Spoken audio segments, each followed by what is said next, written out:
Selamat pagi teman-teman, Shalom. Renungan pagi hari ini berjudul Musuh Mengepung Kota, tetapi surga sudah lebih dulu mengepung musuh. Pelayan Elisa terbangun dan melihat kota itu dikepung. Kuda, kereta perang, prajurit, seluruh pasukan musuh dikirim untuk menangkap seorang nabi.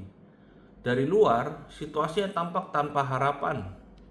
Mereka kalah jumlah, terkepung, dan terjebak bahkan sebelum hari benar-benar dimulai. Pelayan itu melihat bahaya dengan jelas, tetapi ia belum dapat melihat gambaran yang utuh. Disitulah ketakutan mengambil alih. Ketakutan tidak selalu menciptakan masalah yang tidak nyata.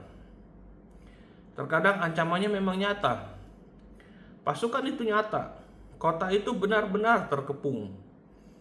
Bahayanya bukan hayalan. Namun ketakutan menjadi sangat kuat ketika ia meyakinkan kita bahwa apa yang dapat kita lihat adalah satu-satunya kenyataan yang ada. Elisa melihat sesuatu yang berbeda. Maka jawabnya, "Jangan takut, sebab yang menyertai kita lebih banyak daripada yang menyertai mereka." 2 Raja-Raja 6 ayat 16. Perkataan itu pasti terdengar mustahil bagi pelayan tersebut. Hanya ada 2 orang di pihak mereka. Tidak ada bala bantuan yang terlihat. Tidak ada pasukan yang berdiri di samping mereka. Tidak ada alasan secara manusiawi untuk percaya bahwa mereka memiliki keunggulan. Tetapi Elisa tidak berbicara dari kepanikan. Ia berbicara berdasarkan realitas yang belum dapat dilihat oleh pelayannya. Lalu Elisa berdoa. Berdoalah Elisa, "Ya Tuhan, bukalah kiranya matanya supaya ia melihat." Lalu Tuhan membuka mata bujang itu sehingga ia melihat. Tampaklah gunung itu penuh dengan kuda dan kereta berapi yang mengelilingi Elisa. 2 Raja-Raja 6 ayat 17. Disitulah segalanya berubah. Musuh tidak menghilang. Yang berubah adalah mata pelayan itu dibukakan.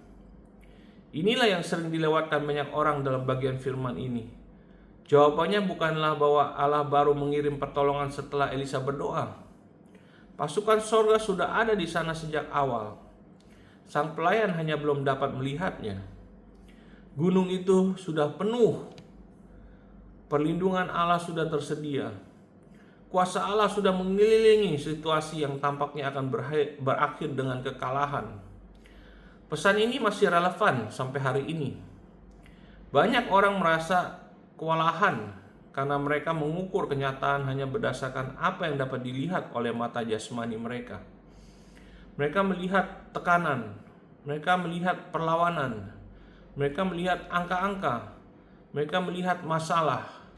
Dan karena semua itu terlihat, mereka menganggap bahwa itulah akhir dari cerita. Namun 2 Raja-Raja 6 menantang pemikiran itu sepenuhnya. Ada lebih banyak yang sedang terjadi daripada apa yang ditunjukkan oleh ketakutan. Sebagian dari Anda sedang menghadapi situasi yang terasa seperti terkepung saat ini.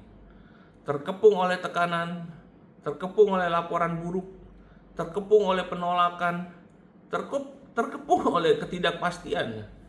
Dan ketakutan terus membisikkan bahwa karena pertempuran itu terlihat nyata, maka kekalahan pasti tidak dapat dihindari.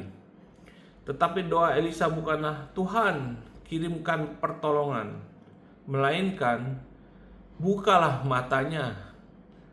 Terkadang yang paling Anda butuhkan bukanlah agar Tuhan segera mengubah situasi.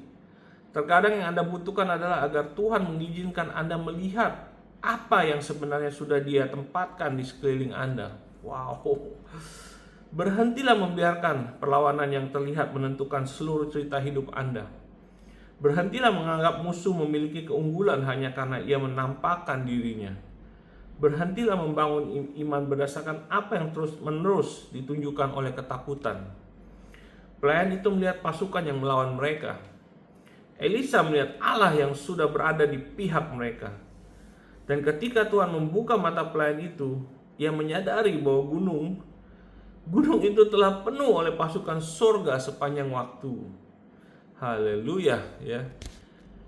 They are more on our side, ya, than those that are on the enemy side. Jadi saudara-saudara jangan khawatir, ya. we have more bodyguards than you can ever imagine.